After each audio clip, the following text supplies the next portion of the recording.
Welcome to our YouTube channel DS studio. গল্পের জগতে আপনাদেরকে স্বাগত।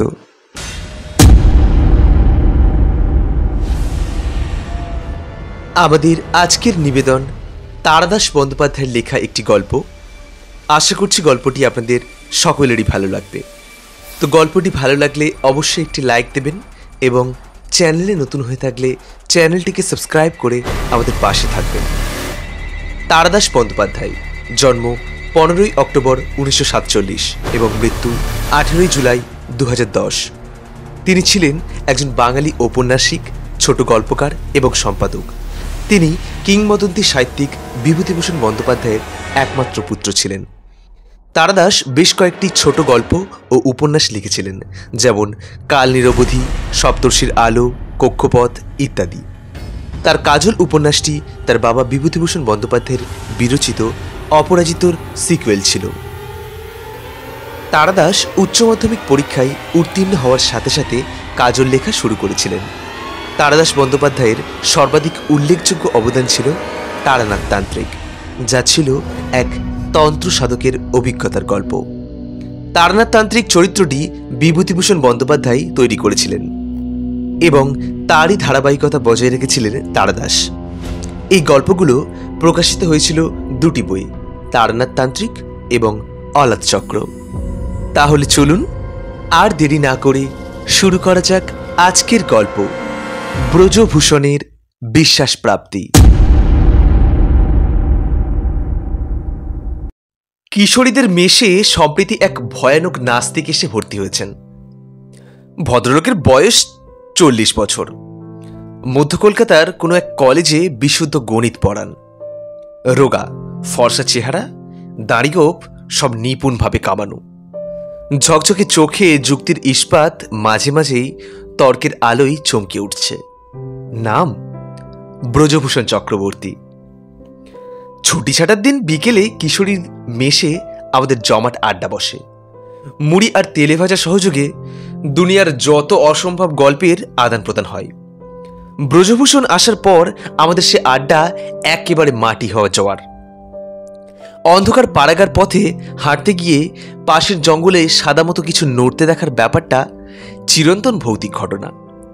যে কোনো আড্ডায় কেউ না কেউ এমন একটা গল্প বলবেই। এর থেকেই পরবর্তী আসল গল্পগুলো আসতে শুরু করে। আমরাও নির্বিবাদে শুনে যাই। যখন কলেজের ছাত্র, অধ্যাপক মশাই কোলরিজের Rime of the Ancient Mariner পড়াতে গিয়ে উইলিং সাসপেনশন অফ ডিসবিলিফের কথা বলেছিলেন। সেই মানসিকতা খাটিয়ে এসব গল্প শুনি, অন্তর থেকে বিশ্বাস করি বলে মনে হয় না। আড্ডায় আজকাল এমন গল্প শুরু হলেই ব্রজভূষণ চক্রবর্তী বলেন, দূর মশাই, ওসব হলো পিওর হ্যালুসিনেশন, ভ্রান্ত প্রত্যক্ষণ। গাঁজাখুড়ি গল্প শুনে আর ছোটবেলা থেকে কতগুলো অমূলক কুসংস্কার মনে পুষে রেখে আমাদের এই দশা হয়েছে। এমন দেখতে চাই বলেই এমন দেখি। কিশোরী বলে, তাহলে ব্যাখ্যার অতীত বলে কিছু নেই? না, নেই। মুখে নিজেদের যতই যুক্তিবাদী বলে প্রচার করি না কেন, মনের গভীরে আমাদের একটা আদিম সত্তা আছে। সেই হাঁচি, টিকটিকি, অমাবস্যা, বারবেলা সবই মানে। এই সত্তাই আমাদের ব্যাখ্যা খুঁজতে বাধা দেয়। আপনার ক্ষেত্রে সেটা কাজ করে না? মৃদু হেসে ব্রজভূষণ বলেন, করত। যুক্তিবাদী চিন্তা দিয়ে, চর্চা দিয়ে সে সত্তাকে আমি জয় করেছি। নলিনাক্ষ ভট্ট ওধার থেকে বলে উঠলেন, তার মানে আপনি বলতে চান কঠিন পরিস্থিতিতে পড়লে আপনি ঈশ্বরকে ডাকেন না? প্রাণান্তকর ব্যাধি হলে মা কালীর কাছে সপাচানা পুজো মানত করেন না? তক্তাপোষে পাতা শীতলপাটির ওপর শরীরের ঊর্ধ্বাংশ এলিয়ে দিয়ে ব্রজভূষণ বললেন, সাধারণত করি না, তবে মিথ্যে বলবো না, তেমন তেমন টাইম কর্নারে পড়লে কখনো কখনো যে অযৌক্তিক বা অবৈজ্ঞানিক কাজ করে ফেলি না তা নয়। এই তো গত বছরই দেশের বাড়িতে মেয়ের জ্বর হলো। একদিন দুপুরে হঠাৎ জ্বর উঠে গেল 106 ডিগ্রি। বাড়িতে কান্নাকাটি চলছে। মেয়ে বুঝি আর বাঁচে না।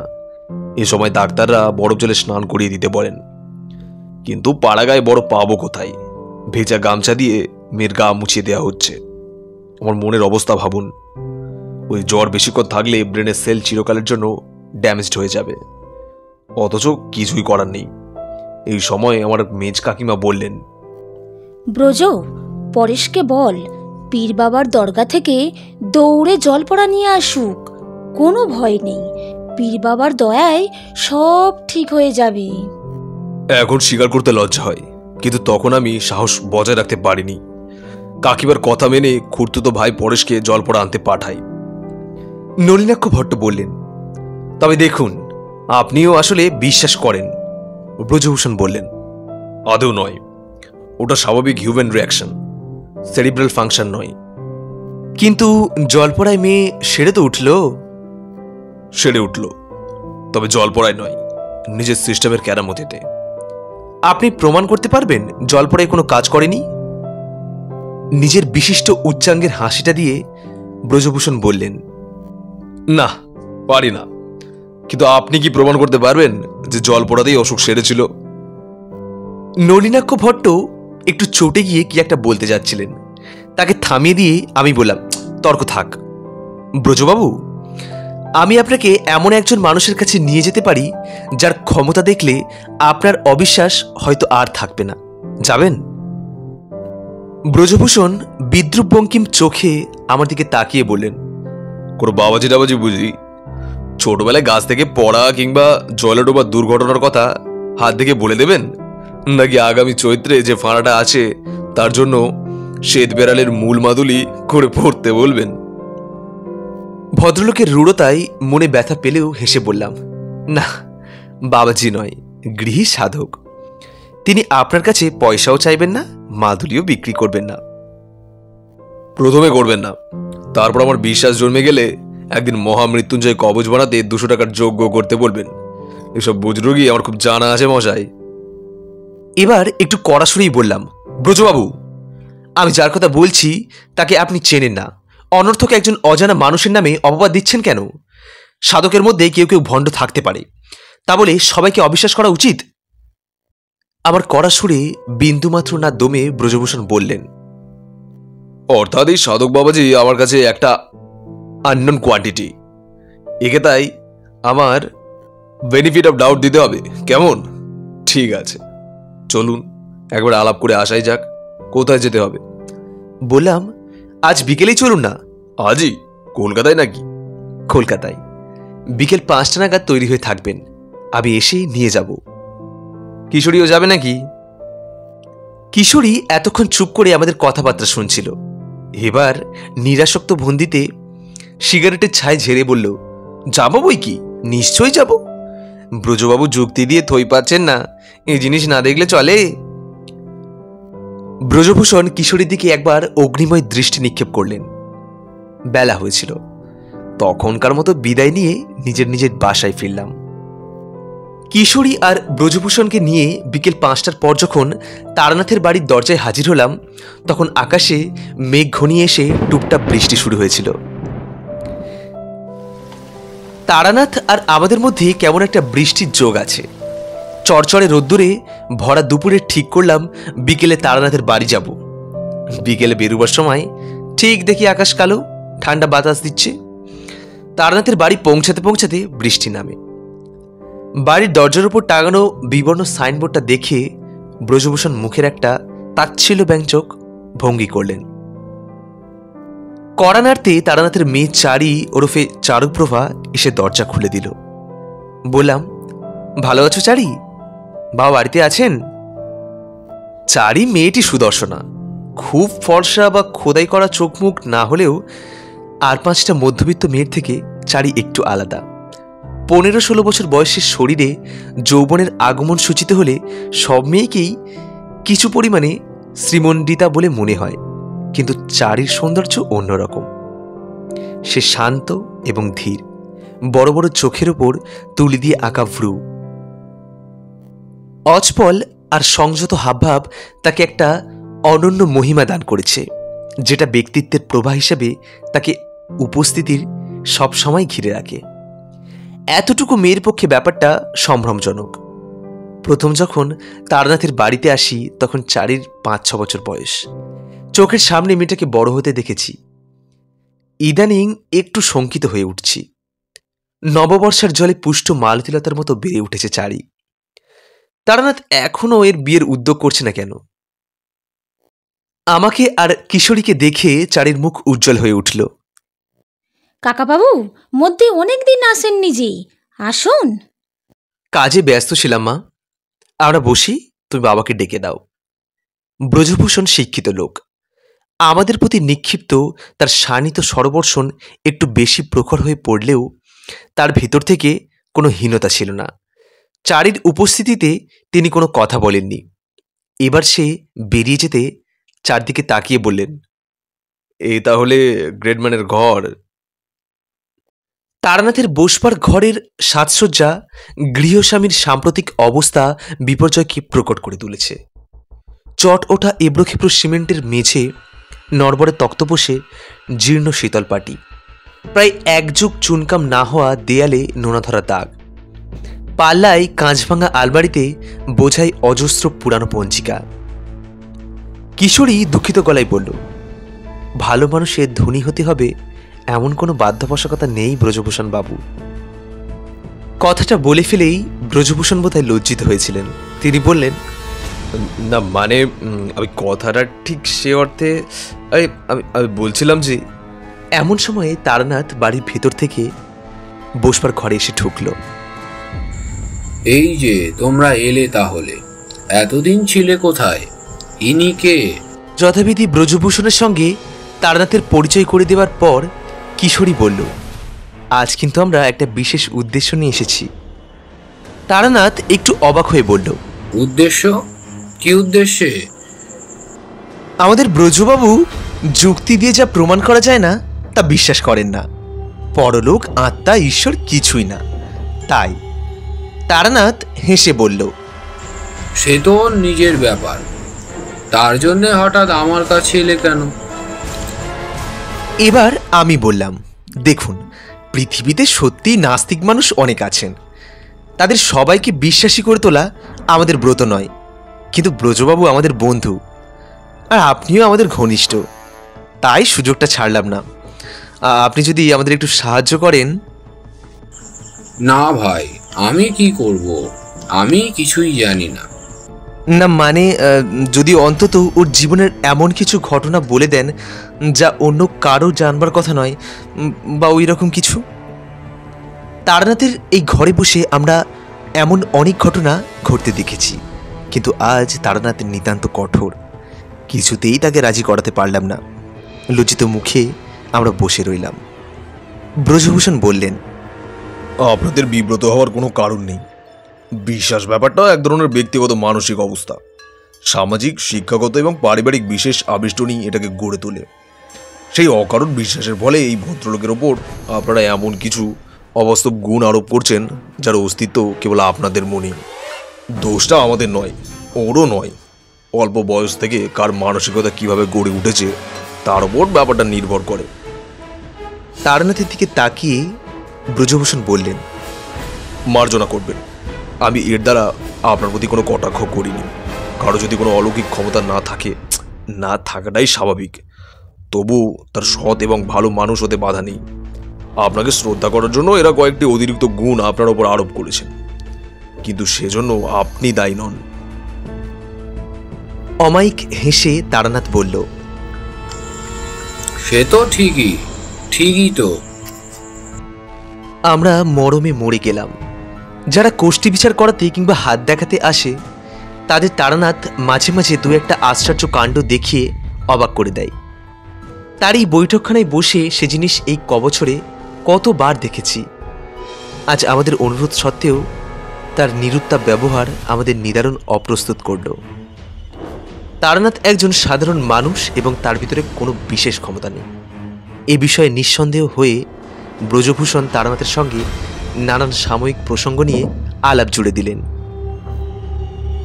আমাদের ইচ্ছে ফলবার আর কোনো আশা নেই দেখে হতাশ হয়ে বললাম, আমাদের কথা তো রাখলেন না, অন্তত একটু চা খাওয়ান।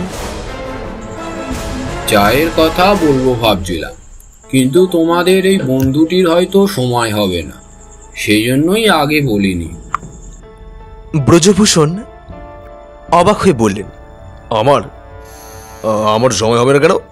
মানে চা খাবো বলে বলছি না, কিন্তু আমার তো এখন কোনো কাজ নেই। তারানাথ শান্তভাবে বলল, কাজ কখন আসে তা কি আগে থেকে বলা যায়? ব্রজভূষণ বিস্মিত দৃষ্টিতে তাকিয়ে বললেন, চা বলুন। বাড়ির ভেতরে চা করতে বলে এসে তারানাথ ভাঙা আলমারির পাল্লা খুলে মোটা সুতো দিয়ে বাঁধা একতারা সাদা কাগজ বের করল। সমাগত ভক্ত শিষ্যদের সঙ্গে বসে হস্তরেখা ও কোষ্ঠী বিচার করবার সময় তারানাথ এর থেকে কাগজের স্লিপ নিয়েই হিসেব নিকেশ করে, ব্যবস্থাপত্র দেয়। এক টুকরো কাগজে কি লিখে ভাঁজ করে একখানা খামে পুড়ে গদের আঠা দিয়ে খাম বন্ধ করল তারানাথ। তারপর ব্রজভূষণের দিকে তাকিয়ে বলল, আপনি তো শিক্ষিত ব্যক্তি, অধ্যাপনা করেন, আপনাকে একটা কথা দিলে রাখবেন আশা করি। ব্রজভূষণ একটু ইতস্তত করে উত্তর দিলেন, কথা দিলে অবশ্যই রাখবো, কিন্তু কি কথা দিচ্ছি সেটা আগে জানা দরকার। নিশ্চয়ই, এই মুখ বন্ধ খামটা আমি আপনাকে দিচ্ছি। আজ থেকে ঠিক 15 দিন পরে রবিবার বিকেলে এটা নিয়ে আপনি আমার কাছে আসবেন। আপনাকে শুধু কথা দিতে হবে যে এর মধ্যে আপনি এ খাম খুলবেন না, ঠিক আছে? ব্রজভূষণ না বোঝার দৃষ্টিতে তাকিয়ে বললেন, কি বলি, কামটা নিয়ে যাব, আবার 15 দিন পরে আপনার কাছে নিয়ে আসবো। এবং এর ভেতরে সেটা খুলবেন না। বেশ, কিন্তু কেন? কারণ কি একটা থাকতেই হবে। মনে করুন না একজন বৃদ্ধের অনুরোধে একটা অকারণ কাজ করছে। খামটা হাতে নিয়ে ব্রজভূষণ বললেন, ঠিক আছে, 15 দিন পর এটা নিয়ে আমি আপনার কাছে আসবো। কি হচ্ছে বুঝতে না পারলেও কিশোরী আর আমি তখন কৌতূহলী হয়ে উঠেছি। কিশোরী বলল, সেদিন কিন্তু আমরাও আসবো। তারানাথ হেসে বলল, আসবে বই কি, তোমরা না এলে ফাঁকা ফাঁকা লাগে। এমন সময় চারি একখানা খাবার থালায় চায়ের চাটে পেয়ালে এনে আমাদের সামনে তক্তপোষের ওপর রাখল। পেয়ালা হাতে নিয়ে সবে চুমুক দিতে যাচ্ছি, হঠাৎ বাইরে থেকে কে ডাকলো, ব্রজভূষণ বাবু এখানে আছেন নাকি?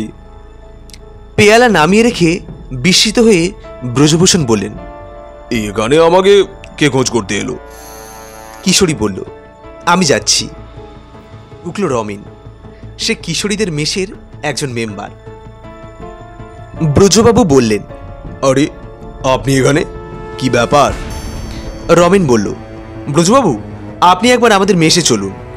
কিশোরী এখানে গল্প করতে আসে জানি, আজ দুজনে একসঙ্গে বেরুলেন, ভাবলাম এখানে হয়তো পাওয়া যাবে, তাই একবার চলুন আমার সঙ্গে। তার মুখের ভাব দেখে উদ্বিগ্ন হয়ে ব্রজভূষণ বললেন, কি হয়েছে রমেনবাবু, কোথায় যাব আপনার সঙ্গে?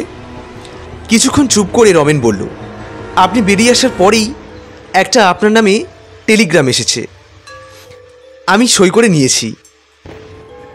ব্রজভূষণ ব্যগ্র হয়ে বললেন, কি আছে টেলিগ্রামে? আপনার মায়ের খুব অসুখ, টেলিগ্রাম করেছে আপনার ছোট ভাই। ব্রজভূষণের মুখ বিবর্ণ হয়ে গেল।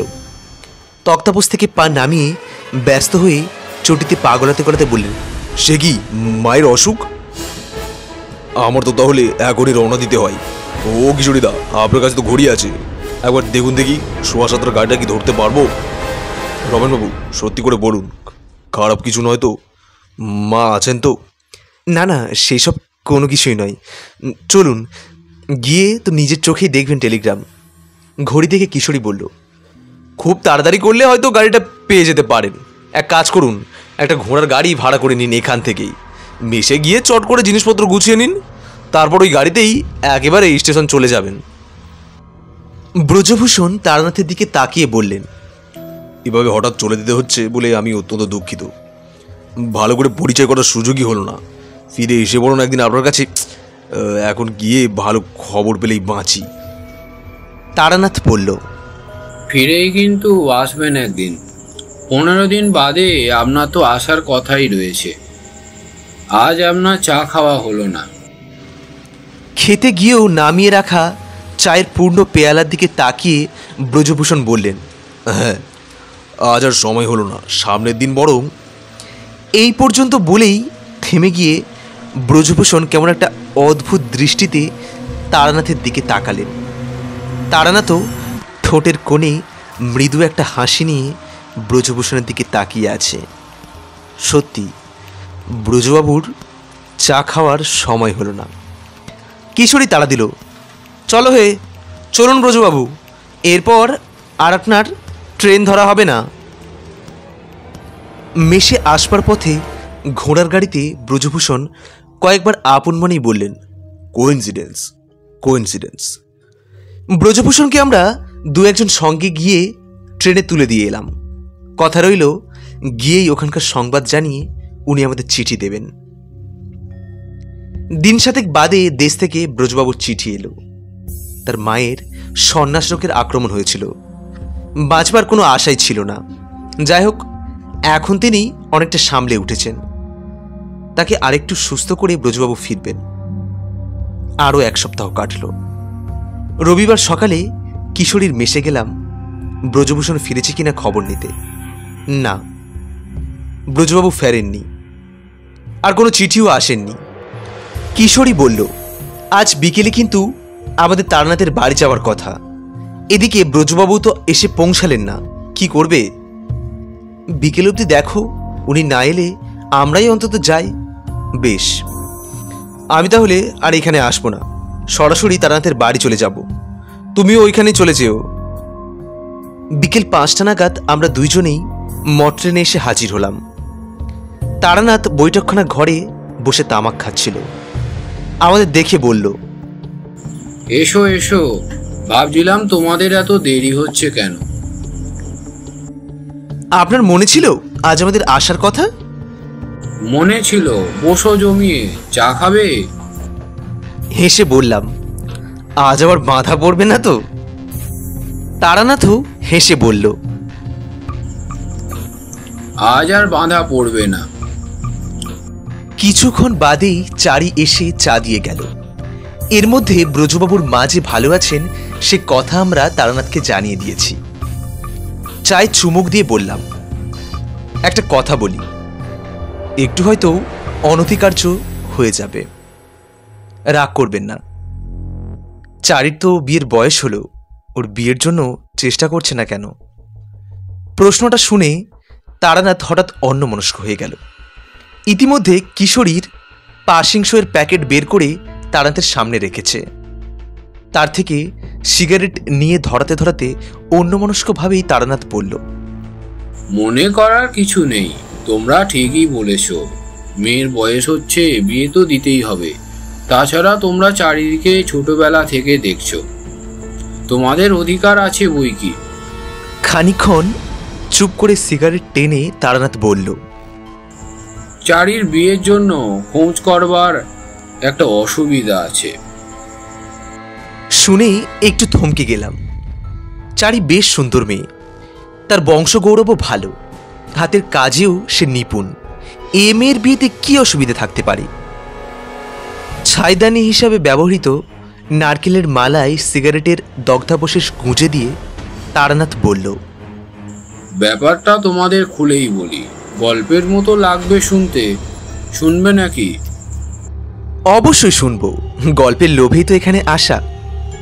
চারি এসে একখানা পেতলের বেকারিতে পান আর মশলা রেখে গেল।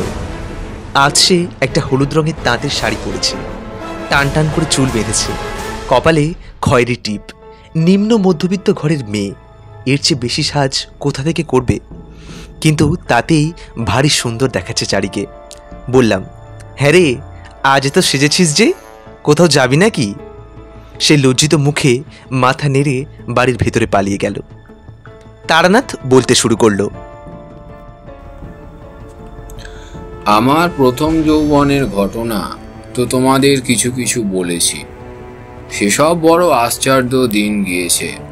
সংসারে মন নেই, বৈষয়িকতায় মন নেই, একটানা কোথাও বেশি দিন থাকতে ইচ্ছা করে না। ঘুরে ঘুরে বেড়াই গ্রামে গঞ্জে, বনে পাহাড়ে।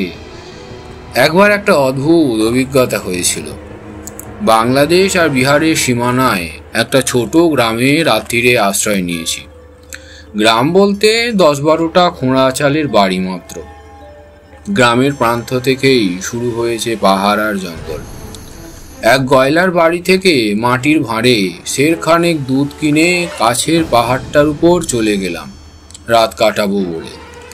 গাঁয়ের মোড়ল অবশ্য বলেছিল তার বাড়িতে থাকতে, কিন্তু বাড়ির আরামি যদি চাইবো তাহলে আর পথে বেরিয়েছি কেন। পাহাড়ের ঢালুতে ঘন জঙ্গল, তবে বিহারের দিকে যেমন হয় বড় বড় গাছ আছে অনেক, কিন্তু গাছের নিচে বাংলাদেশের মতো এত ঝোপঝাড় নেই। একেবারে তকতকে পরিষ্কার। সেখানেই একটা চৌকো পাথরের উপর আস্তানা গড়লাম। ক্রমে রাত্রির গভীর হতে লাগলো। সঙ্গে দেশলাই ছিল। শুকনো কটকুটো জোগাড় করে আগুন জ্বেলে দুধটা জাল দিয়ে খেয়ে নিলাম। কিটকিট করে একখানা পোকা ডাকছে বনের মধ্যে। ঝিরঝিরি বাতাস বইছে সন্ধ্যে থেকে। বোধহয় সেই জন্যই মশাটা আদৌ নেই। রোজ রাত্রিরে কিছুক্ষণ ধ্যানের অভ্যেস করেছিলাম। কোনো বিশেষ দেবতার মূর্তি কল্পনা বা মন্ত্রজপ নয়, এমনি চোখ বুজে পদ্মাসনে বসে একটি বিন্দুতে কেন্দ্রীভূত করার চেষ্টা করতাম। ঘন্টা 2-3 পাথরের টুকরোর উপরে বসে মনকে বাইরের জগৎ থেকে বিচ্ছিন্ন করে অন্তর্মুখী চেতনা স্রোতে যুক্ত করতাম। যখন ধ্যান শেষ করে চারিদিকে তাকালাম তখন নিশ্চয় মধ্যরাত্রি পার হয়ে গিয়েছে। আকাশে চাঁদ নেই, কিন্তু বনের মধ্যে চুঁইয়ে আসা অজস্র নক্ষত্রের স্নিগ্ধ আলো জ্যোৎস্নার অভাব দূর করেছে। নিচে গ্রামের বাড়িগুলোতে আলো নিভে গিয়েছে অনেকক্ষণ। এখানে এত রাত্রিরে কেউ জেগে থাকে না। কান পেতে থাকলে মাঝে মধ্যে 2-1টা কুকুরের ডাক শোনা যায় বটে। কি সুন্দর শান্তি ছড়িয়ে আছে পরিবেশে। আমি কবি নই, এসব বর্ণনা দিয়ে যে কাব্য করে দিচ্ছি এমনটা ভাবার কোনো দরকার নেই। মাথার নিচে পুঁটলি দিয়ে চিত হয়ে শুয়ে পড়লাম পাথরের উপর। শাল আর সেগুনের বনে বাতাস লেগে কেমন একটা উদাস বাজনার মতো শব্দ হচ্ছে। পাতার ফাঁকে ফাঁকে নক্ষত্রের ভিড়। কবেকার কি সব কথা মনে আবছা আবছা পড়ে যায়, অথচ পুরোপুরি মনে আসে না। গত জন্মের স্মৃতি কি হবেই বা। সারা রাত ওই অরণ্যের মধ্যে আকাশের দিকে তাকিয়ে শুয়ে থেকে এক স্বর্গীয় শান্তি নেমে এলো আমার মনে। এটাকেই আমি আশ্চর্য অভিজ্ঞতা বলছিলাম। ওই নির্জনতা, ওই রহস্যময় রাত্রি, নক্ষত্রের দল যেন আমাকে সৃষ্টির আদিম মুহূর্তে নিয়ে গেল। এই আকাশ, অরণ্য, মাঠ, নক্ষত্র আর বিশ্বজগৎ তৈরি হওয়ার আগের সময়ে, যখন সমগ্র সৃষ্টিটাই ভবিষ্যতের গর্ভে নিহিত রয়েছে। দৈবী আনন্দে মন ভরে উঠল। মনে হলো কিছুই তো কিছু নয়। ঐশ্বর্য, খ্যাতি, ক্ষমতা কিছুই তো আমাকে এই আনন্দের সন্ধান দিতে পারবে না। আমি সেই পাথরের ওপর শুয়েই স্পষ্ট বুঝতে পারলাম আমার কিচ্ছু হবে না। অন্তত সাধারণ মানুষ বা এমনকি সাধু সন্ন্যাসীরাও যাকে কিছু হওয়া বলে, তা আমার জীবনে হওয়ার কোনো সম্ভাবনাই নেই। যে আনন্দ বুকের ভেতর অনুভব করলে পার্থিব আর সবকিছুই তুচ্ছ হয়ে যায়, সেই আনন্দের এক চামচ দেখতে পেয়েছিলাম সেদিন। বাকি জীবনটা তারই সন্ধানে ব্যয় করেছি। নইলে সাধনার মাধ্যমে যাদের দেখা পেয়েছি তারা আমাকে ভোগ ও ঐশ্বর্যের চরম বর দিতে পারতেন, কিন্তু সে প্রার্থনা আমি করিনি। তোমরা নিশ্চয়ই এবার প্রশ্ন করবে, যার জন্য অন্য সব পার্থিব কামনার বস্তু ত্যাগ করলাম, সেই আনন্দের সন্ধান পেয়েছি কিনা? হ্যাঁ, পরিপূর্ণভাবে পাইনি। তবে চলার পথের বাঁকে কখনো কখনো এমনও পাহাড়ের চড়াই কিংবা আঁকা বাঁকা নদীর ধারের মহাশ্মশানে রাত কাটাতে গিয়ে পরম সত্যের আনন্দময় সঙ্গীতের এক টুকরো ভেসে এসেছে আমার মনে, তাতেই জীবন ধন্য হয়ে গিয়েছে। মনের এই অবস্থাতেই প্রথম মধুসুন্দরী দেবীর দেখা পায়। সে গল্প তো তোমরা জানো। ঘুরতে ঘুরতে একজন সিদ্ধ পুরুষের সন্ধান পেয়েছিলাম। পাহাড়ের গুহায় থাকেন, তার পাশেই বনের মধ্যে তার সিদ্ধাসন, পঞ্চমুণ্ডির আসন। সাধুজি প্রায়ই অনেক রাত অবধি পঞ্চমুণ্ডির আসনে বসে থাকতেন। একবার যেন দূর থেকে সাধুজিকে দেখেছিলাম মাঝরাতে একটি সুন্দরী নারীর সঙ্গে কথা বলতে। একটু অবাকই হয়েছিলাম। কদিনের সাহচর্যেই যতদূর বুঝেছিলাম সাধুজির চরিত্র অত্যন্ত পবিত্র এবং নির্মল। তবে ওই মেয়েটিকে এত রাতে সে কেন আসে? দিনের বেলা যখন আসার সুযোগ আছে। এর কিছুদিন বাদে সাধুজি কয়েকদিনের জন্য শিষ্য বাড়ি গেলেন। আমি একা রইলাম গুহার আস্তানায়। প্রথম রাতেই কি মনে হলো সিদ্ধাসনের শক্তি পরীক্ষা করবার জন্য পঞ্চমুণ্ডির আসনে গিয়ে বসলাম। সেই রাত্রিরেই আসনে বসে থাকা অবস্থাতেই আমি মধুসুন্দরী দেবীর দেখা পাই। একটু একটু করে সমস্ত বনভূমি ভরে উঠল এক আশ্চর্য দৈব ধূপের গন্ধে। পৃথিবীর কোনো চেনা সুবাস সে নয়। কেমন যেন নেশা নেশা মনে হতে লাগলো। তারপরই অরণ্যের একাংশ আলো করে মধুসুন্দরী দেবী আবির্ভূত হলেন। সে ত্রিভুবন বিজয়ী রূপ মানুষের হয় না। কিছুক্ষণ তাকিয়ে থাকার পর বোধহয় অজ্ঞান হয়েই পড়েছিলাম। যাই হোক, এর কিছুদিন পরে আমি সাধুজির কাছ থেকে বিদায় নিয়ে চলে আসি। উনি বলেছিলেন,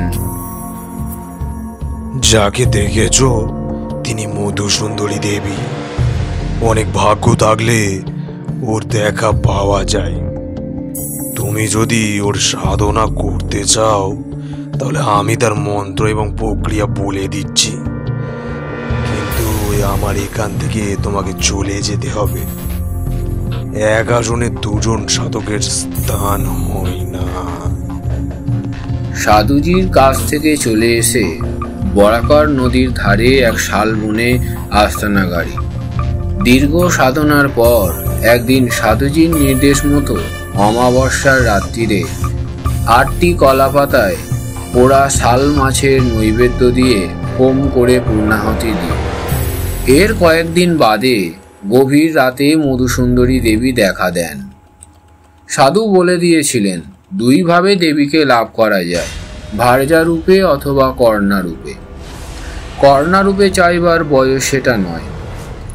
ফলে এর পরের 3-4 মাস দেবী আমার জীবনে অলৌকিক মাধুর্যে ভরে দিয়েছিলেন। শরীরই প্রেম নয়, আসক্তি কতক্ষণ আর থাকে। শরীরী কামনার অনেক ঊর্ধ্বে ভালোবাসার সন্ধান পেয়েছিলাম সেই দিনগুলিতে। কিন্তু এ আনন্দ বেশি দিন স্থায়ী হলো না। বাড়ির লোকে আমার সন্ধান পেয়ে বরাকর নদীর ধারের সেই শালবন থেকে জোর করে আমাকে বাড়ি ফিরিয়ে নিয়ে আসে। আমি নাকি পাগল হয়ে গিয়েছিলাম। খুঁজতে খুঁজতে বাড়ির লোকেরা যখন আমাকে আবিষ্কার করে, আমি নাকি তখন বনের মধ্যে বসে আপন মনে বিড়বিড় করছি। আমার চুল বড় বড় হয়ে তাতে জট পড়ে গিয়েছে। লম্বা নখের নিচে কালো মাটি জমাট বেঁধে আছে। জামা কাপড় শতচ্ছিন্ন। সত্যি সত্যি দড়ি দিয়ে বেঁধে আমাকে ফিরিয়ে আনা হয়। সেই বাঁধন ছিঁড়ে শেষবারের মতো বরাকর নদীর চরে দেবীর সঙ্গে দেখা করি। তিনি বলেছিলেন তার সঙ্গে আমার আর দেখা কোনোদিনই হবে না। বললাম, কেন দেবী? বাড়ি ফেরার কিছুদিনের মধ্যেই তোমার বিয়ে হবে। জীবনে দ্বিতীয় নারী এলে আর আমার দেখা পাওয়া সম্ভব নয়। আমি বিয়ে করব না। দেবী হাসলেন। অসম্ভব, ভবিতব্যকে কেউ আটকাতে পারবে না। বিয়ে তোমাকে করতেই হবে। আমি আকুল হয়ে বললাম, তাহলে? আর কখনো নয়, কোনোদিনও নয়। দেবী অদ্ভুত দৃষ্টিতে আমার দিকে তাকালেন।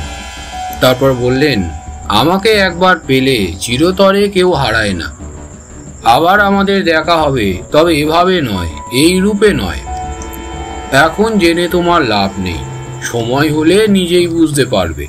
তারপর বনের গভীর অন্ধকারের দিকে তাকিয়ে বললেন, আমি চললাম। তুমি পালিয়েছো বুঝতে পেরে বাড়ির লোকেরা তোমাকে ধরতে আসছে। তোমাকে কিছু ক্ষমতা দিলাম, ঠিক মতো ব্যবহার করতে পারলে কোনোদিন অন্ন বস্ত্রের অভাব হবে না। আর সময় নেই, চলি। দেবী অন্তর্হিত হবার প্রায় সঙ্গে সঙ্গেই দেখলাম বনের ভেতর দিয়ে কয়েকটা লণ্ঠনের আলো এগিয়ে আসছে। মনে একটা হাল ছেড়ে দেওয়া হতাশার ভাব, নিবিড় ক্লান্তি। আর পালাবার চেষ্টা না করে একটা গাছের গুঁড়িতে হেলান দিয়ে বসে রইলাম। লোকেরা এসে চিৎকার করে বলে উঠল, এই যে এখানে বসে আছে। একজন এসে আমার হাত ধরল। কে যেন বলল, বাতাসে কিসের গন্ধ হে? বেশ তো গন্ধটা। আমার হাত বাঁধার জন্য এরা দড়ি নিয়ে এসেছিল। বললাম, বাঁধতে হবে না, আমি নিজেই যাচ্ছি, ভয় নেই, আর পালাবো না। বাড়ি ফিরলাম। পরের দিন সকালে গাঁয়ের কেষ্টনাপিত এসে আমার দাড়ি গোঁফ কামিয়ে চুল কেটে দিল। বেশ কিছুদিন আমার মনের কোনো প্রকৃত প্রাণ ছিল না। খেতে হয় নইলে প্রাণ থাকে না, তাই দুবেলা খেতে বসি। ঘুম আসে না, তবু জোর করে ঘুমানোর চেষ্টা করি, কারণ জেগে থাকলে একটা তীব্র ক্ষতির বোধ বুকের মধ্যে হাহাকার জাগিয়ে তোলে। কি অমূল্য জিনিস চিরকালের জন্য হারিয়েছি, আর তা কখনো ফিরে পাবো না। আবার ঘুমোলে স্বপ্নের ভেতরে ভেসে ওঠে বরাকর নদীর সেই বালির চর, পূর্ণিমার জ্যোৎস্নায় অভ্রের কুচির মতো ঝকমক করছে। আলো ছায়ায় মেশা সেই শালবন, উদাস হাওয়া করুণ বাজনা বাজাচ্ছে তার পাতায় পাতায়। কিন্তু শূন্য সেই বন আজ নিপ্রভ। চাঁদের আলো সেখানে ভালো করে খুলছে না, কারণ দেবী আর নেই। মনে অতৃপ্তি নিয়ে ঘুম ভেঙে জেগে উঠতাম। এই মানসিক অবস্থার ভেতরই আমার বিয়ে হয়ে গেল। বিবাহের কোনো অনুষ্ঠানই আমার অন্তরকে স্পর্শ করতে পারল না। আবিষ্ট মানুষের মতো যে যা বলল করে গেলাম। পাত্রী আগে থেকেই ঠিক ছিল, আমাদের গ্রামেরই মেয়ে। আসলে আমার জীবনে সবই অদ্ভুত। পাত্রী নির্বাচনের ব্যাপারটাও সাধারণভাবে ঘটেনি। ছেলেবেলায়, তখন আমার 12-13 বছর বয়স, সাঁতার কাটতে খুব ভালোবাসতাম। নদীতে গিয়ে ঘণ্টাখানেক সাঁতার দিয়ে স্নান না করলে তৃপ্তি হতো না। বর্ষার নদীতে গেরুয়া জলের ঢল নামতো, উটো পড়লে দুখানা হয়ে যাবে এমনই স্রোত। এমন এক বর্ষাকালে মনে সুখে জল ঝাঁপিয়ে স্নান করছি, হঠাৎ পার থেকে সম্মিলিত কণ্ঠের একটি চিৎকার উঠল। সবাই আঙুল দিয়ে নদীর মাঝখানে কি যেন দেখাচ্ছে। তাকিয়ে দেখি প্রখর স্রোতের টানে একটি 7-8 বছরের মেয়ে অসহায়ভাবে ভেসে চলে যাচ্ছে। ওই টানের মুখে হাতিও ভেসে চলে যাবে। কেউই মেয়েটাকে বাঁচানোর জন্য জলে নামতে সাহস করছে না। তখন অল্প বয়স, মৃত্যুর পরোয়া করি না। 2 হাতে সাঁতার দিয়ে এগিয়ে মেয়েটির চুলের গুছি চেপে ধরলাম। এরপর আর এই ভয়ানক স্রোতের বাঁধা কাটিয়ে কিছুতেই ফিরে আসতে পারছে না। একা হলে কোনো অসুবিধাই হতো না, কিন্তু এক হাতে মেয়েটিকে ধরে রেখেছি, ছেড়ে দিলেই সে ডুবে যাবে। এক সময় তো এমন হলো, মনে করলাম মেয়েটাকে ছেড়ে দিয়ে নিজের প্রাণটাই বাঁচায়, কিন্তু পারলাম না। অতি কষ্টে এক হাতে জল কেটে পাড়ের কাছে এলাম, আর সমস্তক্ষণ গ্রামের একদল লোক ঘাটে দাঁড়িয়ে চিৎকার করে আমাকে উৎসাহ এবং নানা রকম পরামর্শ দিতে লাগলো। কে একজন একটা ধুতি পাকিয়ে ছুঁড়ে দিল আমার দিকে, তবে তার আর বিশেষ দরকার ছিল না। তখন আমি পায়ের নিচে জমি পেয়ে গিয়েছি। যাকে বাঁচালাম সে আমাদেরই গ্রামের হরিদাস ভট্টাচার্যের মেয়ে। এই ঘটনার বছর 2 পরে হরিদাস ভট্টাচার্য কথায় কথায় আমার জ্যাঠামশাইকে বলেছিলেন, আমার মেয়েটাকে তো তারানাদি বাঁচালো, এবার আপনারা ওকে পায়ে স্থান দিন। অবাক হয়ে জ্যাঠামশাই বললেন, তার মানে? আগে আমি তারানাথের সঙ্গে আমার মেয়ের বিয়ের প্রস্তাব করছি। সে আমার মেয়ের প্রাণ রক্ষা করেছে। শাস্ত্র মতে তার প্রাণের মালিক এখন সেই। বিধাতাই এ যোগাযোগ ঘটিয়ে দিয়েছেন। জ্যাঠামশাই তখনকার মতো ব্যাপারটা এড়িয়ে গেলেন বটে, কিন্তু পাড়াগাঁয়ে এসব মজাদার কথা চাপা দিয়ে রাখা কঠিন। কিছুদিনের মধ্যেই গ্রামের লোকেরা এ নিয়ে নানা রকম আলোচনা শুরু করলো। কেউ বলল, হরিদাসের আক্কেল দেখেছো, ফাঁক তালে মেয়েটাকে পার করবার তাল করছে। আবার কেউ বলল, ঠিকই তো বলেছে, তারানাথের উচিত মেয়েটাকে বিয়ে করা, মনুসংহিতাতে স্পষ্ট এরকম নির্দেশ দেওয়া আছে। আসলে এমন হলে বেশ একটা মজাই হয়। গ্রামের শান্ত নিস্তরঙ্গ জীবনে 2-5 দিন হইচই করবার মতো কিছুই কখনো ঘটে না। আমার বিয়েটা ঘটিয়ে দিতে পারলে সবাই মিলে একরকম আমোদ করা যায় বটে। এর ফলে সত্যি কিছু হতো কে জানে। কিন্তু এবারে বাড়ির লোকেরা আমাকে ধরে আনার পর হরিদাস ভট্টাচার্য নতুন উদ্যমে এসে আমার জ্যাঠামশাইকে পাকড়াও করলেন। বিয়ে দিলে আমার পায়ে বেরি পড়বে, আমি আর পালাতে পারবো না, এমন একটা ধারণা বাড়ির সকলেরই ছিল। এদিকে জ্যাঠামশাইয়ের বয়স হয়েছে, ঘরে ঘরে পাত্রী দেখে বেড়ানো তার পক্ষে সম্ভব নয়। অথচ চট করে বিয়েটার ব্যবস্থা না করলে আমি আবার পালিয়ে যেতে পারি। কাজেই সব দিক বিবেচনা করে জ্যাঠামশাই হরিদাস ভট্টাচার্যকে কথা দিলেন। তাদের বংশ এমনিতে খুবই ভালো, মেয়েটিকে দেখতেও শুনতে বেশ ভালোই। বিয়েতে আপত্তি হওয়ার কোনো কারণ ছিল না।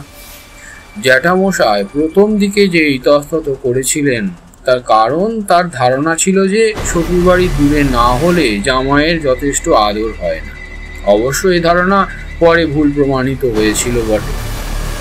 তোমরা হয়তো ভাবছো চারির বিয়ের সঙ্গে গল্পের সম্বন্ধ কি? সম্বন্ধ আছে, সে কথাই আসছি, মনোযোগ দিয়ে শুনে যাও। যন্ত্রচালিতের মতো বিয়ে করলাম, কিন্তু স্ত্রীর প্রতি আমার কোনো টান জন্মালো না। সত্যি বলতে কি, প্রথম 4 মাস তার দিকে ভালো করে তাকিয়েও দেখিনি। রাত্রিরে বৈঠকখানার ঘরে একটা চাদর আর বালিশ নিয়ে আলাদা শুতে যেতাম। দিনের বেলা ভেতর বাড়িতে আদৌ ঢুকতাম না, পাশে কথা বলতে হয়। গ্রামের ছোট্ট গণ্ডির মধ্যে এসব কথা চেপে রাখা খুবই কঠিন। আস্তে আস্তে লোকেদের মধ্যে ফিসফাস শুরু হয়ে গেল, তারানাথ বউয়ের কাছে ঘুমায় না কেন? এর মধ্যে নিশ্চয়ই কোনো রহস্য আছে। অনেকে বলতে লাগলেন, তারানাথ আবার বিয়ে করবে দেখো। একদিন রাত্রিরে যথারীতি বৈঠকখানার ঘরে শুয়ে আছি, গরমে কিছুতেই ঘুম আসছে না। হঠাৎ মনে হলো ভেতর বাড়ির দরজায় কে যেন এসে দাঁড়িয়েছে। অন্ধকারে তাকে ভালো করে দেখা যাচ্ছে না, তবু বুঝতে বেশ পারছি একজন স্ত্রীলোক, কারণ কাপড়ের খসখস আর চুরির শব্দ শোনা যাচ্ছে। বললাম, কে ওখানে? উত্তরে দরজার আড়াল থেকে এক ছায়ামূর্তি বেরিয়ে এসে আমার খাটের পাশে দাঁড়ালো। আবছা অন্ধকারে ঠাহর করে দেখলাম আমার স্ত্রী। কথা বলতে ইচ্ছে ছিল না, কিন্তু বিদায় করতে গেলেও তো একটা কথা না বলে উপায় নেই। জিজ্ঞাসা করলাম, কি চাও? খুব মৃদু গলায় সে জানালো, আমি কাল থেকে যেন ঘরে শুতে যাই। বললাম, আমার একটা ব্রত আছে, জানো না তুমি আমি সন্ন্যাসী হয়ে গিয়েছিলাম। উত্তরে সে বলতেই পারত, ব্রত থাকলে বিয়ে করে আমার জীবন নষ্ট করলে কেন? বিয়ে না করলেই পারতে। কিন্তু কোনো অভিযোগ সে জানালো না। আমার উত্তরের জন্য অপেক্ষা না করে সে ফিরে চলে গেল। বিবেচনা করে দেখলাম আমার স্ত্রীর কথার যৌক্তিকতা রয়েছে। নিজের চিত্তে দৃঢ়তা রক্ষা করার দায়িত্ব আমারই। ঘনিষ্ঠতা করার থেকে নিজেকে নিশ্চয়ই বিরত রাখতে পারব, কিন্তু আলাদা শোয়ার মতো নাটকীয় কাণ্ড করে পারিবারিক সুনাম নষ্ট করতে একেবারেই অনুচিত। এরপর গ্রামের নিন্দুকেরা নানা খারাপ কথা রটাবে। পরের রাত্রির থেকে নিজের ঘরেই শুতে লাগলাম। রক্ত মাংসের ওপর পরিবেশের প্রভাব পড়বেই। দেহ ধারণ করলে স্বয়ং ঈশ্বরকেও সংস্কারের অধীনতা মানতে হয়। আমার তখন অল্প বয়স, পাশে তরুণী নবপরিণীতা স্ত্রী। ব্রত খুব বেশি দিন থাকলো না। আমাদের সেকালে নিয়ম কানুন অন্যরকম ছিল। আজকাল বউরা সাজগোজ করে স্বামীর সঙ্গে বায়োস্কোপ দেখতে যায়, কথায় কথায় তর্ক করে, চটুল রসিকতা করে। হাল ফ্যাশনের বিবিরা বেলত ফেরত স্বামীকে নাম ধরে ডাকছে, সে খবরও আমি পেয়েছি। আমাদের সময়ে বউয়েরা স্বামীদের প্রকৃত শ্রদ্ধা করত, বিনা তর্কে তার উপর সম্পূর্ণ নির্ভর করত। আমার স্ত্রী তার ব্যতিক্রম ছিল না। রোজ সকালে উঠে সে আমাকে প্রণাম করে দিনের কাজ শুরু করত। একদিন ভোরবেলা সে আমাকে প্রণাম করছে, লক্ষ্য করলাম তার হাতের অনামিকা মাঝের আঙুলের চেয়ে সামান্য বড়। ব্যাপারটা একটু অদ্ভুতই। সাধারণত মধ্যমার চেয়ে অনামিকা কখনোই বড় হয় না। লক্ষ্যে একজন মানুষের এমন হতে পারে। লক্ষণ শাস্ত্রসার গ্রন্থে এ বিষয়ে কি যেন একটা পড়েছিলাম, কিন্তু কিছুতেই পরিষ্কার মনে করতে পারলাম না। পাছে আবার সন্ন্যাসী হয়ে চলে যায় এই ভয়ে আমার পুঁথিপত্র বাড়ির লোকেরা লুকিয়ে ফেলেছে, চাইলেও দেবে না সে। কাজেই অনামিকা বেশি লম্বা হলে সেটা কিসের লক্ষণ তা আমি স্থির করতে পারলাম না। জিনিসটা আস্তে আস্তে মনের তলায় ডুব দিল। এর অনেক বছর পরের কথা। তখন আমি পুরোদস্তুর সংসারী হয়ে পড়েছি। চারির জন্ম হয়েছে, তার বয়স বছর 4 হবে। নৌকা করে এক শিষ্যবাড়ি নিমন্ত্রণ রক্ষা করতে যাচ্ছিলাম, সঙ্গে চারিও রয়েছে। আমাকে সে একদণ্ড চোখের আড়াল করতে চায় না। পরের দিনই দুপুরে ফিরে আসবার কথা।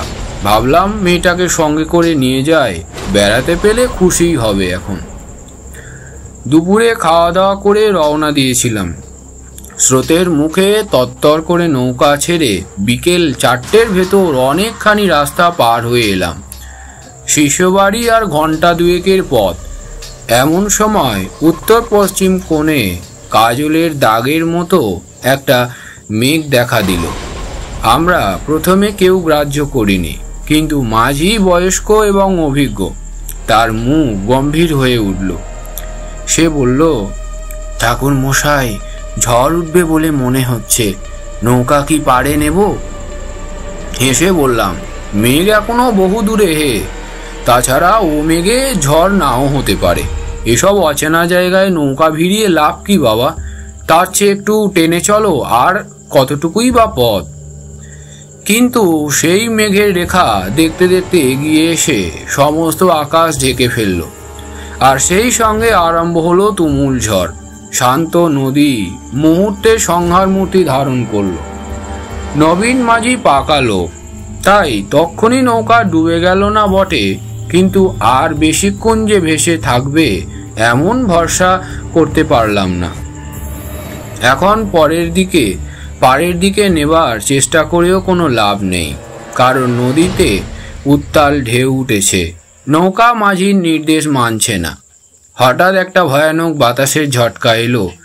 নৌকা একদিকে কাত হয়ে ছলাৎ করে খানিকটা জল উঠে পড়ল তাতে। দাঁতে দাঁত চেপে উল্টো দিকে সমস্ত শরীরের শক্তি দিয়ে হাল ঠেলে ধরে নবীন মাঝি বলে উঠল, আর বুঝি নৌকা বাঁচে না ঠাকুর মশাই? আমার মনের অবস্থা ভেবে দেখো একবার। নিজের জন্য ভাবছি না, যত ঝড়ই হোক আমি ঠিক সাঁতার কেটে পাড়ে চলে যাব।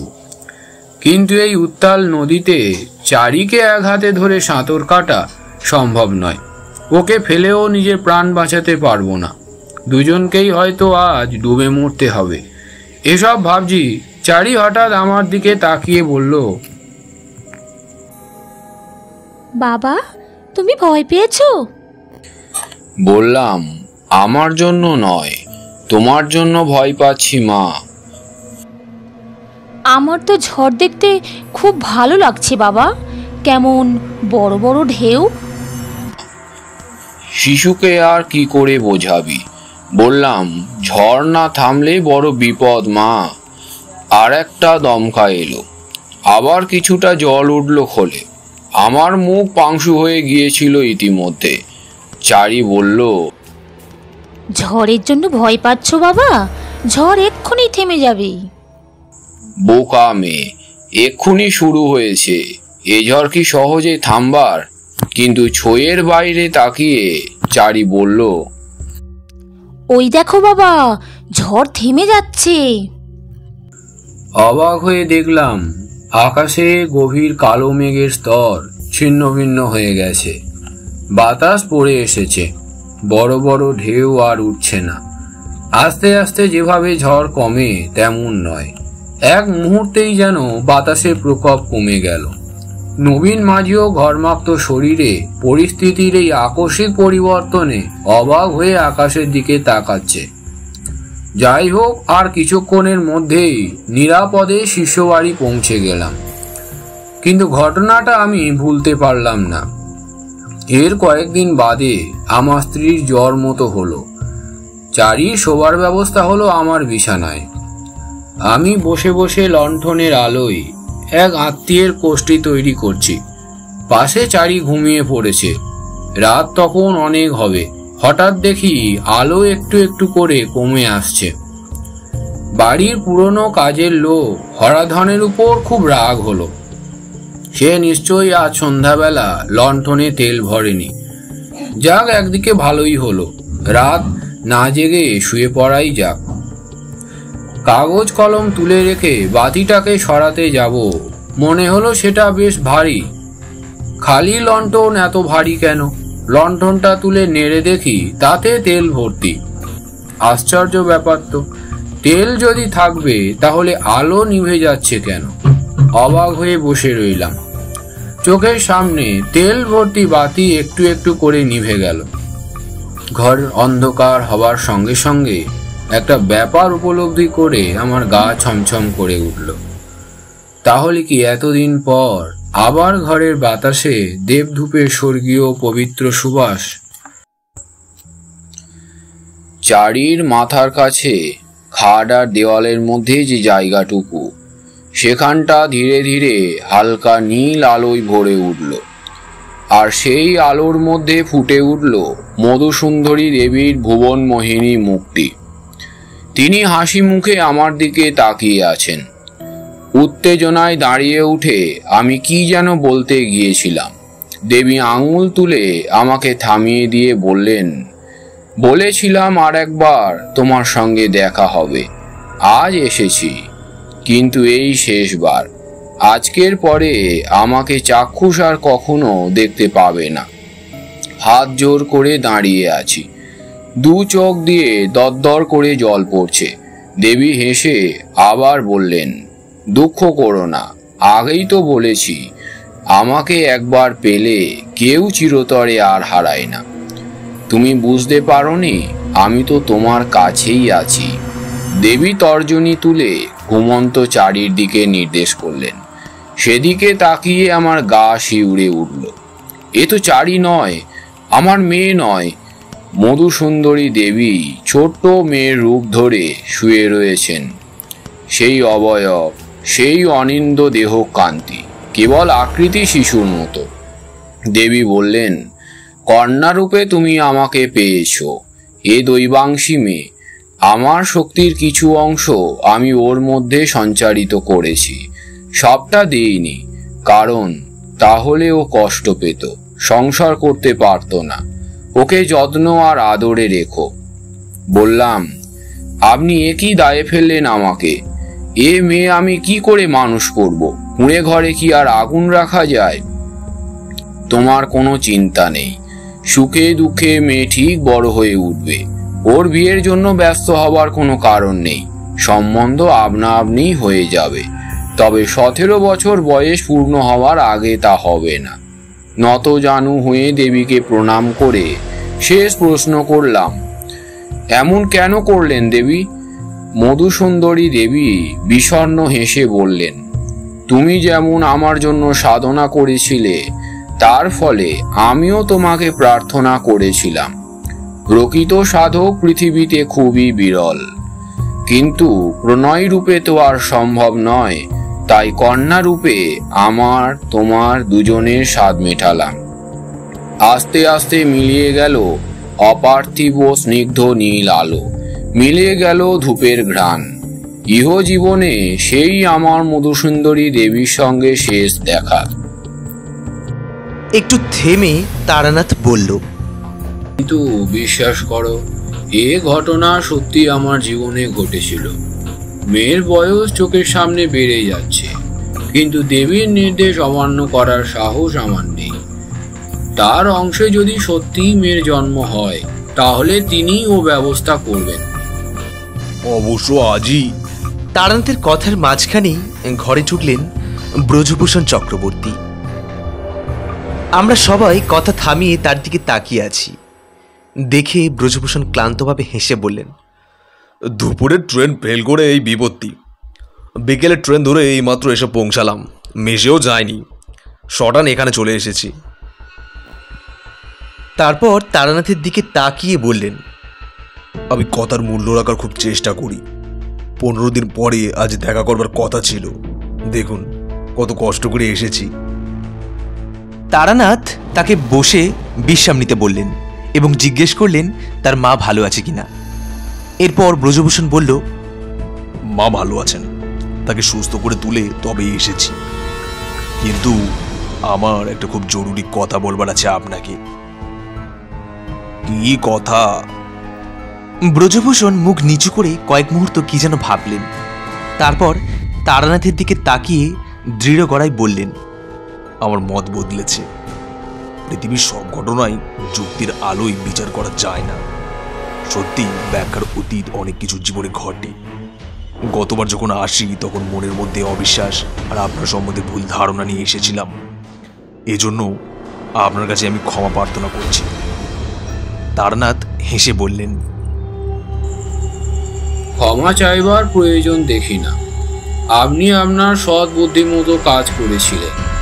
নিজের বিশ্বাসকে অনুসরণ করা অন্যায় নয়। সে যাই হোক, এখন আপনার মতের পরিবর্তন কি করে হলো সেটা যদি বলেন তাহলে শুনি। ব্রজভূষণ বললেন, সেদিন মায়ের অসুখের খবর পেয়ে দেশের স্টেশনে গিয়ে যখন নামলাম তখন রাত প্রায় 11টা। গাড়ি অনেক লেট ছিল। গ্রামের দিকে 11টা মানে অনেক রাত। গাড়ি ঘোড়া কিছুই পাওয়া সম্ভব নয়। সেদিন বেশ দুর্যোগ ছিল। মনে আছে নিশ্চয়ই। বুঝতে পারলাম বাড়ি পর্যন্ত কয়েক মাইল রাস্তা এই দুর্যোগে পায়ে হেঁটেই বাড়ি দিতে হবে। দুর্গা বলে স্টেশন থেকে বেরিয়ে হাঁটতে আরম্ভ করলাম। দেশের স্টেশন থেকে বেরিয়ে যাওয়ার দুটো রাস্তা আছে। একটা পথ মাঠের ওপর দিয়ে বন জঙ্গল ভেঙে নদী পেরিয়ে গিয়েছে। রাস্তাতে কাদা জল ধান ক্ষেত আছে। ঘর দুর্যোগে যাওয়ার পক্ষে আদৌ ভালো নয়। নদীর ওপর নড়বড়ে একটা কাঠের সাঁকোও পেরোতে হবে। অন্য পথটা ভালো। ডিস্ট্রিক্ট বোর্ডের পিচ ঢালা রাস্তা বারবার গ্রাম অবধি চলে গিয়েছে, কিন্তু ও পথে গেলে প্রায় 3 মাইল বেশি ঘুরতে হয়। মানে গ্রামে পৌঁছাতে আরও ঘন্টা দেড়েক বেশি সময় লাগবে। তখন মায়ের জন্য মন ব্যাকুল হয়ে উঠেছে। ঠিক করলাম সংক্ষেপে রাস্তা দিয়ে যাব। একটু কাদা জল পড়বে বটে, কিন্তু সে আর কি করা যাবে।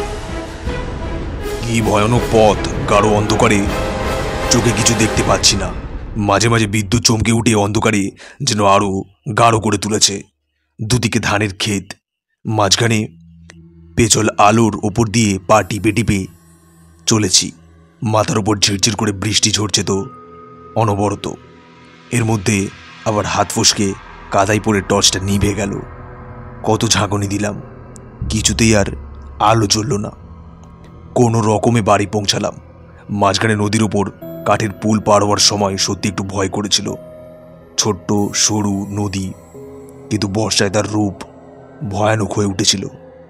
কাঠের পাটাতনের নিচে দুরন্ত বেগে ছুটে চলা জলের শব্দ শুনতে পাচ্ছি। একবার পা ফসকালেই আর দেখতে হবে না। যাই হোক, বাড়ি পৌঁছে ডাক্তার বুদ্ধি করে মাকে একটু সুস্থ করে তুললাম।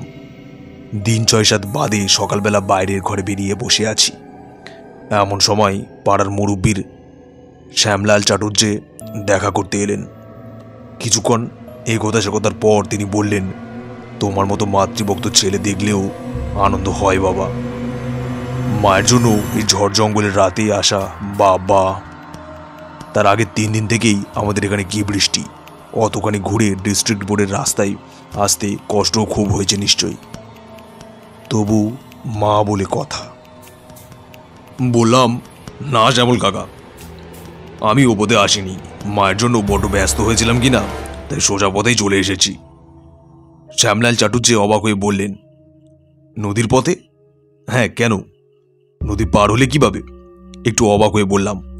শ্যামলাল কাকা গ্রামের পুরানো মানুষ, তিনি কি জানেন না যে নদীর ওপর সাঁকো আছে? বললাম, কেন? নদীর ওপর তো কাঠের পুল আছে। শ্যামলাল চাটুর্য বললেন, আজে নয়, ছিল। তুমি তো এলে রবিবার রাত্রিরে, তার 2 দিন আগেই শুক্রবার বিকেলে ঝড়ে ওই সাঁকো ভেঙে পড়ে গিয়েছে। তোমার নিশ্চয়ই কোনো জায়গায় ভুল হচ্ছে বাবা। তুমি ঘুরপথেই এসেছো তখন। মায়ের অসুখের চিন্তায় তোমার মন ব্যস্ত হয়েছিল, সেজন্য তুমি বুঝতে পারছো না। যতই মন ব্যস্ত থাকুক, এই ধরনের ভুল মানুষের হতে পারে কি? পারে না। কিন্তু শ্যামলাল কাকা কেমন অদ্ভুত দৃষ্টিতে তাকিয়ে আছেন দেখে আমি আর কথা বাড়ালাম না। এরপর হয়তো আমার মস্তিষ্কের সুস্থতা সম্বন্ধে সন্দেহ করবেন। কথা ঘুরিয়ে অন্য প্রসঙ্গে গেলাম। দুপুরে খাওয়া সেরে বাড়ি থেকে বেরোলাম নদীর ধারে যাব বলে। প্রায় 1.5 মাইল পথ। তবে আজ কদিন বৃষ্টি থেমে যাওয়াতে মাঠঘাট একটু শুকিয়ে রয়েছে। কিছুক্ষণের মধ্যেই পৌঁছে গেলাম। সত্যি নদীর ওপর কাঠের সাঁকোটা নেই। এপারে যেখানে থেকে পুল শুরু হয়েছিল সেখানে কয়েকটা বাঁধুনির কাঠ পড়ে আছে মাত্র। আশ্চর্য, আমি কি তবে বাতাসে হেঁটে নদী পার হয়েছিলাম? নদীর ধারেই মাঠে কয়েকজন চাষি খেতে কাজ করছে। তাদের একজনকে ডেকে জিজ্ঞেস করলাম, হ্যাঁ রে, এ সাঁকো কবে থেকে ভেঙেছে বলতে পারিস? সে বলল, কেন পারবো না কর্তা, গেল শুক্রবারে রাত্রির ঝড়ে এই সাঁকো হুড়মুড় বিকট শব্দে ভেঙে গেল। লোকটি সবিস্তারে পুল ভাঙার গল্প শুনিয়ে গেল। আমার কিন্তু তখন কানে আর কিছুই ঢুকছে না, মাথার মধ্যে যেন কেমন একটা করছে। এই আমার ঘটনা। এর কি ব্যাখ্যা হতে পারে আমি জানি না, কিন্তু এটুকু বুঝতে পেরেছি যে আপনার কাছে এসে আমার ক্ষমা প্রার্থনা করা উচিত। ব্রজভূষণ থামলেন। তারানাথ নির্বিকার।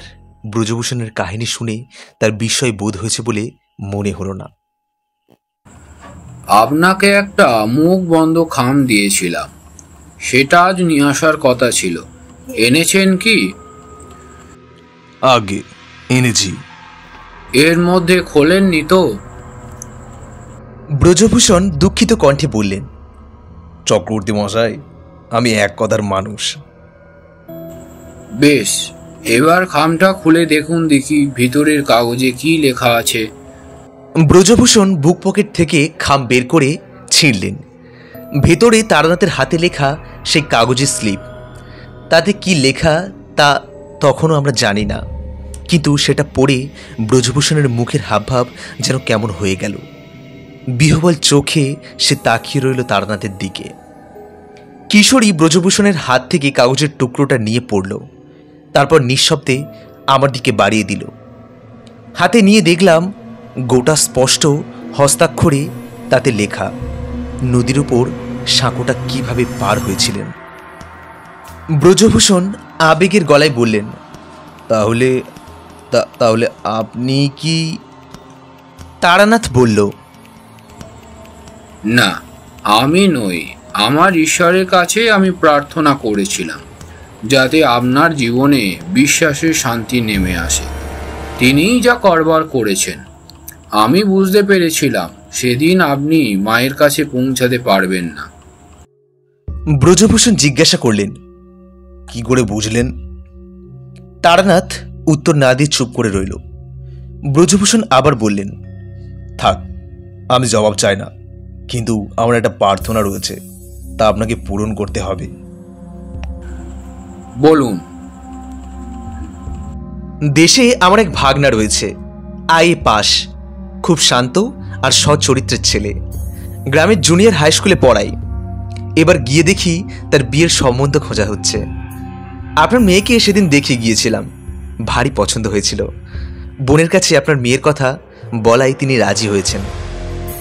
আমার তো মেয়ে দেখাই আছে, আর কেউ দেখবে না। সামনের মাসেই 17ই কি আপনি বিয়ে দিতে পারবেন? আমাদের কোনো দাবি নেই। শাঁখা সিঁদুর দিয়ে পাঠাবেন। ব্রজভূষণের হাত জড়িয়ে ধরল তারানাথ, বলল, আমার আর কি আপত্তি থাকতে পারে, যত তাড়াতাড়ি হয় ততই মঙ্গল। আমাদের দিকে ফিরে তারানাথ বলল, দেখলে দেবীর কথা কেমন ফলে গেল। তোমাদের বলা হয়নি, আজ চারির জন্মদিন। আজ ওর বয়স 17 বছর পূর্ণ হলো। তোমাদের বৌঠান পায়েস রেঁধেছেন, সবাই একটু খেয়ে যেও।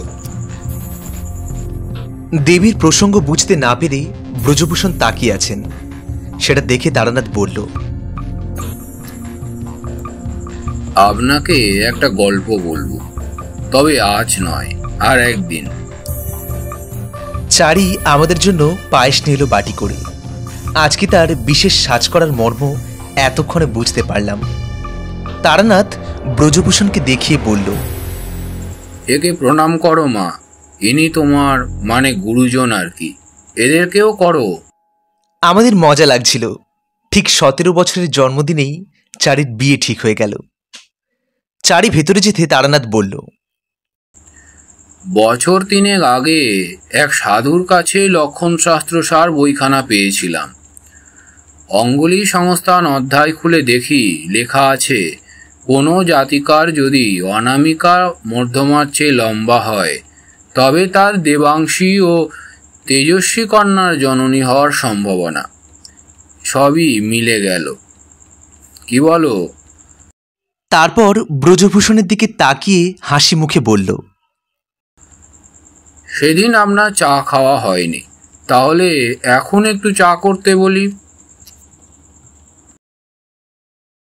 তো বন্ধুরা, আমাদের আজকের গল্পটি এখানেই শেষ হচ্ছে। গল্পটি কেমন লাগলো কমেন্ট করে জানাতে একেবারেই ভুলবেন না। ভালো লাগলে অবশ্যই একটি লাইক দেবেন এবং চ্যানেলে নতুন হয়ে থাকলে চ্যানেলটিকে সাবস্ক্রাইব করে আমাদের পাশে থাকবেন। তো আজকের মতো এখানেই, দেখা হচ্ছে পরের কোনো গল্পে। নমস্কার।